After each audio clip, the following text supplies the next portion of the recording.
looked at me, Doc. I swear, he was looking straight at me, okay? And he told me that he needed 10 more minutes, Doc. He said he needed 10 more minutes. I mean, you're a licensed professional, right, Doc? You can tell me why he needed 10 more minutes, right, Doc? Doc? Like, you can tell me, right, Doc? Right? Right, Doc?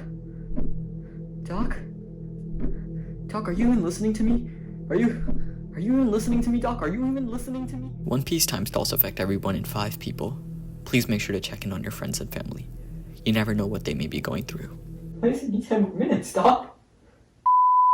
After being deprived of peak fiction for so long, to having to worry if my beautiful Pookies at TCB scans are still alive, after going through hours of worrying and anticipation for what Vegapunk was gonna drop on us, we have a fucking intermission, a bathroom break, if you will. Yes, I know, but Laughtail's Journey, you said right here in the title that stalling was good. Why are you so pissed right now?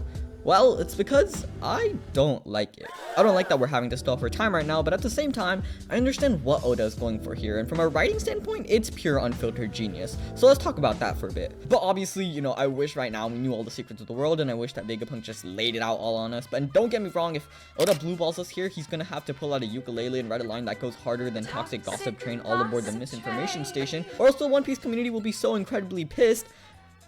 But realistically, he's gonna do that anyways. Regardless, before we can get into all of this and more, let's talk about why you should not stall for time and subscribe to Laughtail's Journey. You should do this so that I can feel better about the hours I put into editing that intro. The first and most important thing Vegapunk saying before answering the math problem does is that it flips the story around. Usually it's always the Straw Hats mimicking a college student and struggling with deadlines, but finally it's the other way around. There has been only one situation I can think of before this where any member of the Straw Hats had to stall for time, and that was the Luffy Katakuri fight. And honestly speaking, since both of them were sort of stalling for time in their own way, this is the first time I can personally think of where it's actually just the bad guys who have a time limit to complete something. I mean, in anime and manga in general, the good guys usually have a set time limit to achieve something, or else they just flat out lose. And the Rumbling is a great example of this. They had a specific time limit to do that, and they managed to accomplish it. Sort of. I mean, they still let like 80% of humanity. Regardless, stalling for time has always been a very villain thing to do, and to see the good guys finally have to do it for once is honestly refreshing. Finally, there's no stress of Onigashima dropping onto Wano or the birdcage closing in. It's finally the other way around. All Luffy has to do is stall for 10 minutes and he wins. These types of situations are honestly so rare, and so anytime we get to see them, it's extremely refreshing.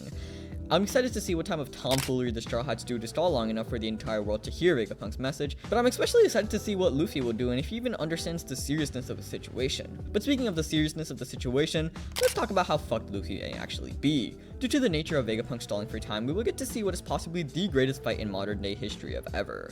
5 Gorosei versus 1 Sun God.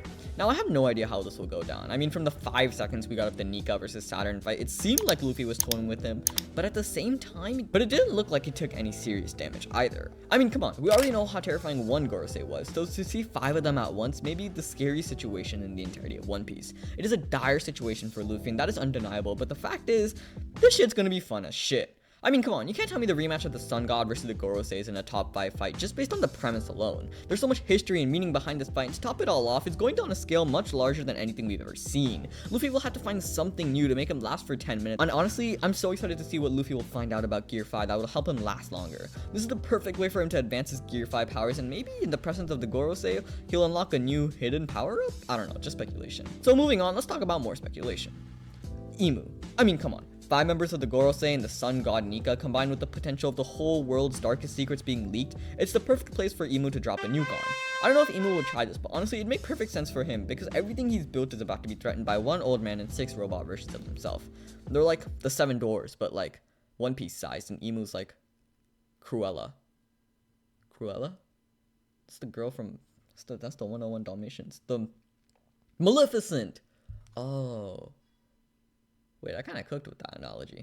Regardless, another thing that Vegapunk stalling for time achieves is that it allows us to see how the world around us is progressing. We've been so focused on Egghead that taking a second to see just how the other kingdoms around us and the kingdoms the Straw Hat have visited are doing just feels so nice. We got to see how the rest of the world is preparing to watch or listen to the live broadcast, and it truly puts into perspective how large this is. If this information gets out, it's not just the people on Egghead who will know the world's darkest secrets. It's every single person in the One Piece world who will finally hear about the world government's injustices. What Vegapunk is achieving by stalling for time is he's doubling, no, tripling the stakes. He could have just said the message, yes, but this way there are hundreds of thousands of more people who can potentially listen to this message.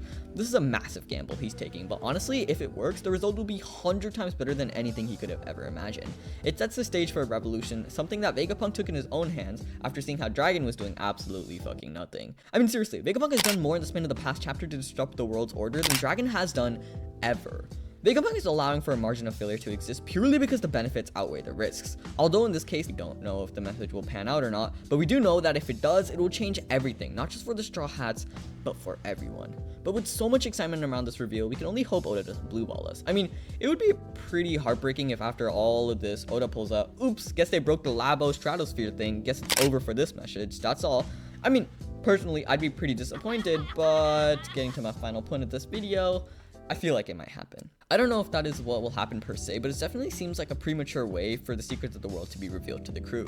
Ever since we met Rayleigh, it's always felt like we'll know everything only after we get to Laugh Tale, so any reveals right now would honestly ruin a scene with as much impact as Luffy yelling at Usopp to shut up. I'm torn because I want to know everything right now, yes, but I also don't think it would make sense for everything to be revealed before we get to the actual treasure. But overall, let me know what you think down below. Do you think Vegapunk's gamble is gonna work? Do you think the Gorosei are finished? Is Emu gonna nuke the island? Let me know in the comments, and that's all for right now. Overall though, thanks for watching. That's it for me. Bye.